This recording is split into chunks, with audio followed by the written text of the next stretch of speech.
రామాయణము శ్రీరామాయణము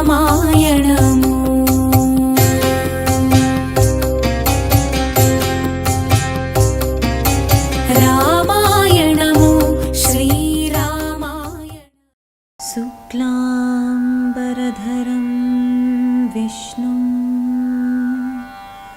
శశివర్ణం చతుర్భుజం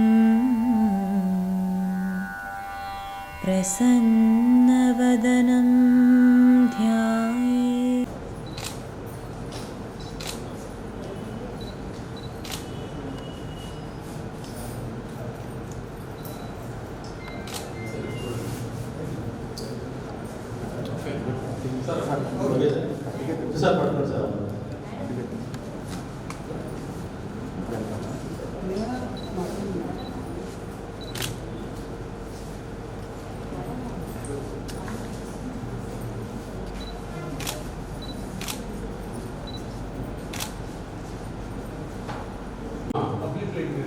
చరసూరి గారు మా అమరావతి విశ్వసాహితీకి సెక్రటరీగా కార్యదర్శిగా చాలా కాలంగా ఇంచుమించు 5-6 సంవత్సరాలుగా ఉన్నారు.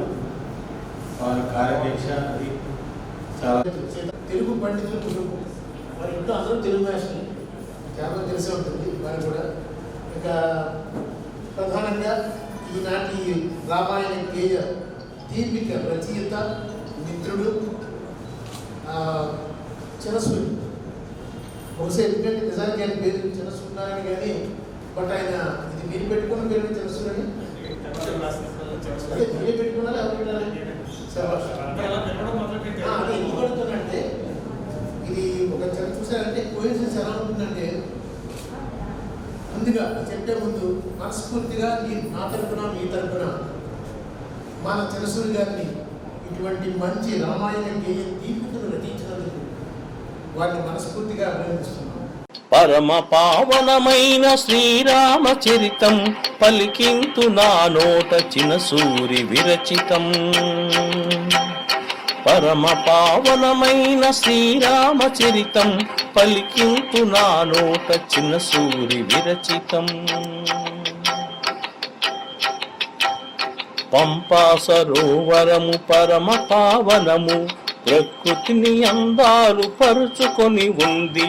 కాని శ్రీరామునికి మనసు సరిలేదు, సీత ఎడబాటునకు చింతిస్తూ ఉంది.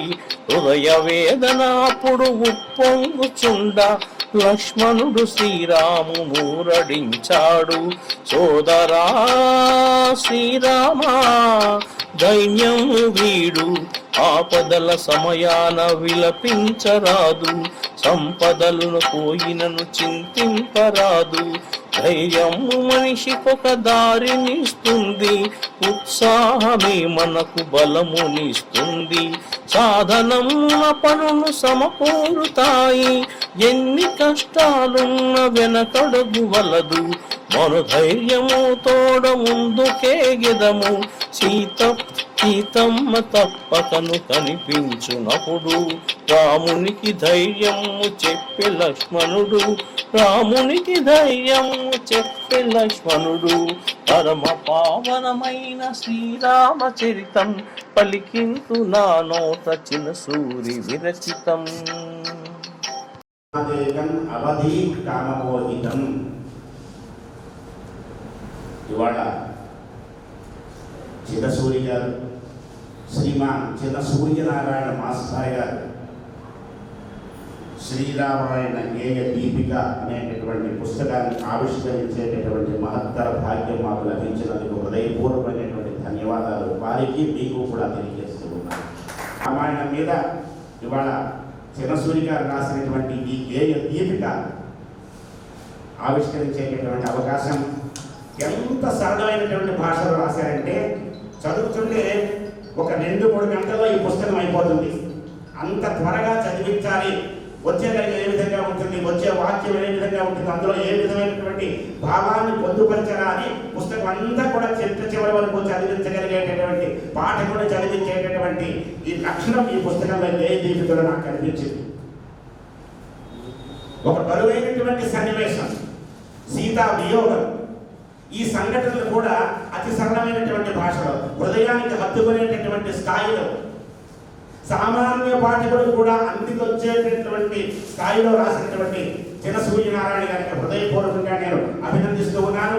అమరావతి సాహిత్య కార్యదర్శి రచించిన ఈ రామాయణ గేయ దీపిక ప్రారంభోత్సవానికి అందరూ వచ్చారు. అందరికి ఆహ్వానాలు. ఈ కులంలో ఉండేవారు వెళ్ళారు. పరవశ చెన్నై సూర్య గారి గురించి చెబుతుంది. సూర్య అనే పదం విజ్ఞానులకు ఇచ్చేది.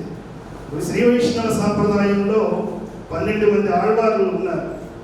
తమిళ భాషలో ఆళ్వార్లు అని పిలుస్తారు, జ్ఞానం కలిగిన వాళ్ళని. వాళ్ళందరూ కూడా దైవాంశ సంభూతులుగా ఆవిర్భవించి దైవంలో ఉండే గుణతత్వాన్ని ప్రపంచానికి పరిచయం చేసి ప్రపంచంలో కొత్తదనాన్ని ఒరవడిని దైవానికి దగ్గర చేయడానికి సాధకులు ఉపయోగపడ్డారు. వాళ్ళు ఆళ్వార్లు అని పిలిచారు. వాళ్ళని తెలుగు నాట దివ్య సూర్యుడు అని పిలిచారు.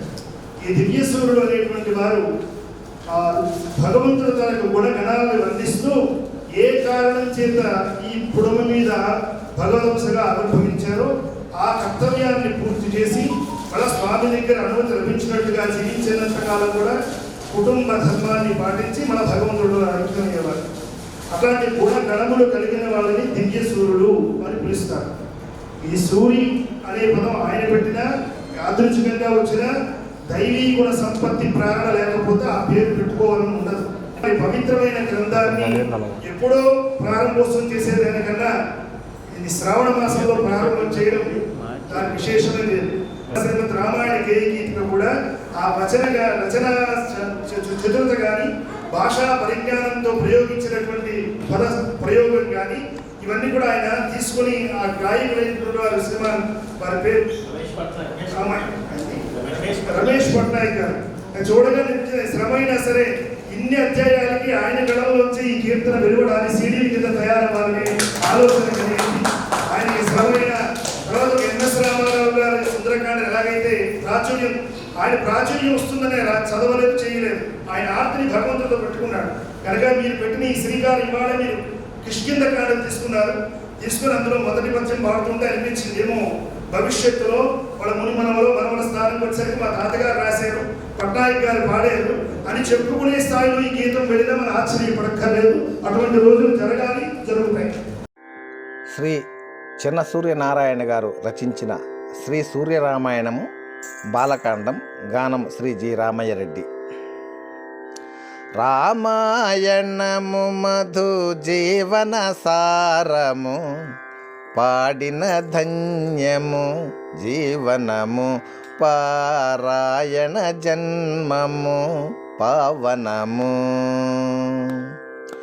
సరయు నది సామీప్యమందు కోసలను పేరుగల దేశమొకటుంది, అందులో వెలసింది అయోధ్య నగరి, యోధులకు చెక్కదని అర్థము కలది. దశరథ మహారాజు పాలించుచుండే సూర్యవంశము వాడు మహావీరుడితడు, ఎన్ని భాగ్యములున్న దశరథుని చెంత సంతానమే లేక చింత మిగిలింది. అశ్వమేధము చేయ ఆలోచనమున అగ్రగణ్యులతోడ చర్చ జరిపాడు, ఋష్యశృంగుని పిల్వ సత్ఫలితముంది, యాతండు ఎడుగిడితే శుభములే కలుగు అని చెప్పి ఒప్పించి యాతనిని పిలిచే, అశ్వమేధము జరిగే యా విధమ్ముగను 3 రోజులు జరిగే ముచ్చటలు తీరా, దశరథుడు పిమ్మటను ఋష్యశృంగునితో పుత్రకామేష్ఠియను యాగమ్ము జరిపే, సంతాన ప్రాప్తికయ్యా క్రతువు జరిగే. యజ్ఞకుండము నుండి దివ్య పురుషుండు దివ్య పాయసమిచ్చే దశరథుని కొరకు. దశరథుడు ఎందుకొని దివ్య పాయసము, ముద్దు భార్యామణుల 3 పిలిచి దివ్య పాయసమిచ్చి త్రావుమన్నాడు, పాయసముగై కొనిన 12 నెలకు. చైత్రశుద్ధ నవమి శుభగడియలందు రామునకు కౌసల్య జన్మంబునిచ్చే, కైకేయి తల్లికిని కలిగే భరతుండు, శత్రుఘ్ను లక్ష్మణులు పుట్టె సుమిత్రకును. రామ లక్ష్మణ భరత శత్రుఘ్నులంతా ప్రేమలాలన తోడ పెరుగుతున్నారు. తల్లిదండ్రుల ఎడ శ్రీరాముడెప్పుడు. నేను కూడా గురుని ఆ రామాయణాన్ని పరిష్కరించే భాగ్యం కలిగితే మరొక గురువైనటువంటి ఆచార్య బుచ్చనారాయణ గారు చేతుల మీదుగా, ఇంకా ఎందరో అత్యంత మహారథుల చేతుల మీదుగా ఈనాటి ఈ రామాయణ గేయ రీతిగా ఆవిష్కరింపబడడం చాలా ముదామైనటువంటి విషయం. మన చిరసూరి గారు కూడా రామాయణ గేయ దీపిక రాయడానికి సాహసించారు. ఇది రాయడానికి కూడా వాల్మీకి ఆవేళ ఏ రకమైనటువంటి ఆ క్రౌచ పక్షులు చూసి ఒక రకమైనటువంటి స్వార్థాన్ని అనుభవించాడు. శ్లోకం నుండి శ్లోక రూపంలో రామాయణాన్ని రాసిన వాడు వాల్మీకి అయితే, గేయ రూపంలోకి తీసుకొచ్చినటువంటి వ్యక్తి ఆయన యొక్క ఉద్యోగ విరమణ అనంతరం జరుగుతున్నటువంటి ఈ కార్యక్రమంలో సహజంగా ఆయన జీవితం ధన్యమైనటువంటి మాట మనం చెప్పాలి, ఆయన కాదు. ఎందుకంటే ఆయన ఒక గేయ రూపంలో తీసుకొచ్చినటువంటి ఈ రామాయణాన్ని మన పెద్దలందరూ ఎంత చక్కగా వర్ణించారో మనందరం విన్నాం. సహచరగణముకు అందజే వందనము ఆహ్వానితులుకెల్లా అభిమాన ధనులకు, ఆహ్వానితులుకెల్లా అభిమాన ధనులకు మనసునందుననే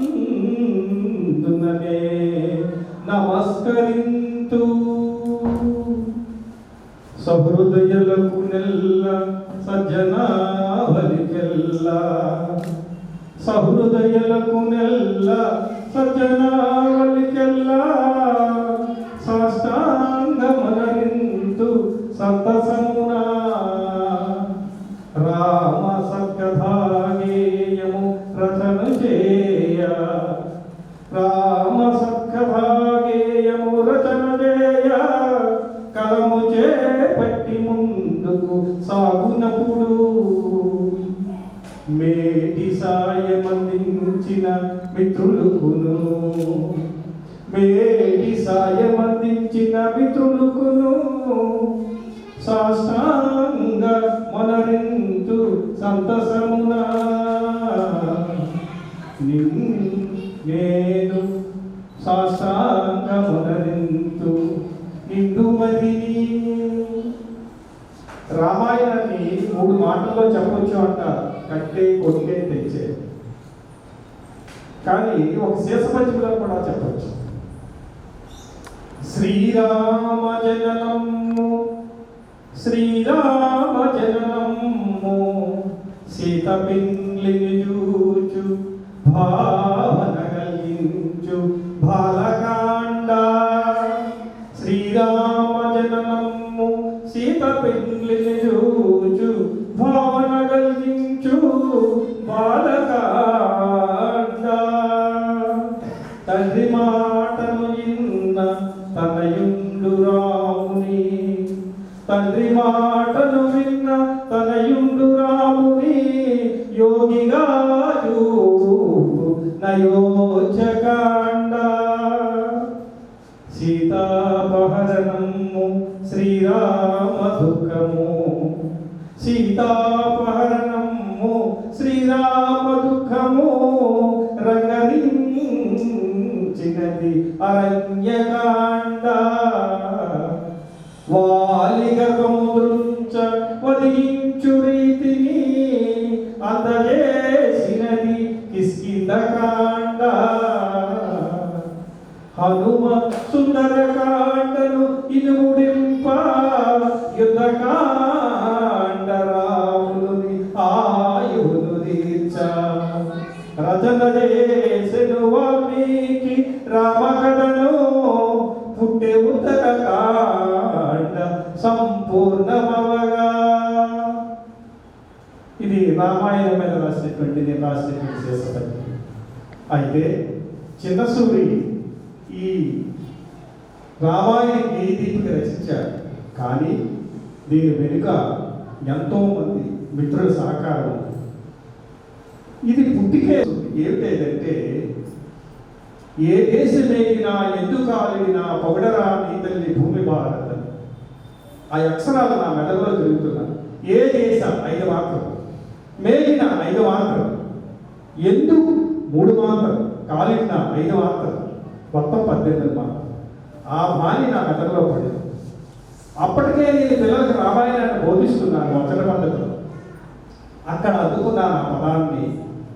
అది రాస్తూ ఉంటే మొట్టమొదటిసారి ఇది స్ఫూర్తి కలిగినటువంటి సచి మేడం గారు అమ్మ ఒక్కసారి మేడం గారు, మాస్టర్ గారు, నేను రామాయణం రాస్తున్నానని తెలిసింది, ఇది పూర్వజన్మ సుకృతం ఉంది అని ఆయన వేరే లైబద్ధంగా పాడతారు. ఆ పాడేది ఆయన పాడుతున్నప్పుడు మాకు ఆ పదాలు ఆయన ఛందస్సులోకి వచ్చేవారు కాదు. నేను పదం చెప్తాను, మీకు ఛందస్సు సరిపోతుందని, మీరు ఏదో 18 మాత్రం అంటున్నారు కదా, ఆ 18 మాత్రం మీరే చూసుకోండి అనేవారు. ఈ పదం బాగలేదు అనేవారు. తర్వాత లేదు మాస్టర్ గారు అంటే ఒప్పుకునేవారు, ఒక్కొక్కసారి ఒప్పుకోకూడదు కూడా.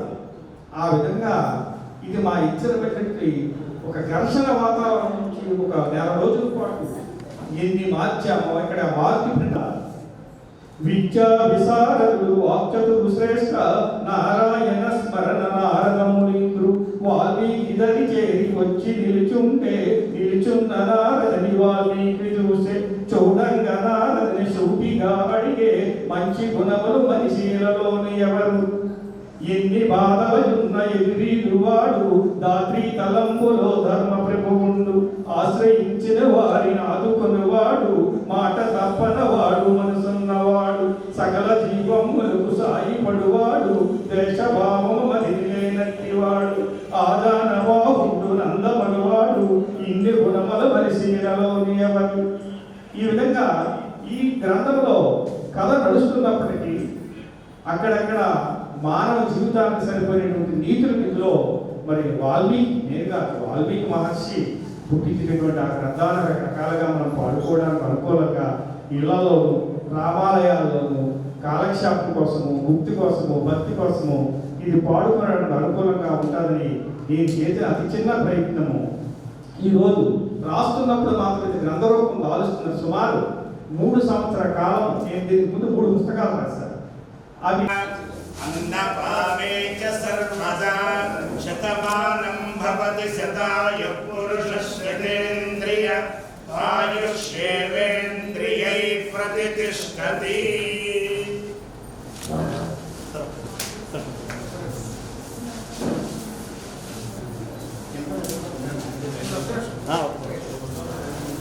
అది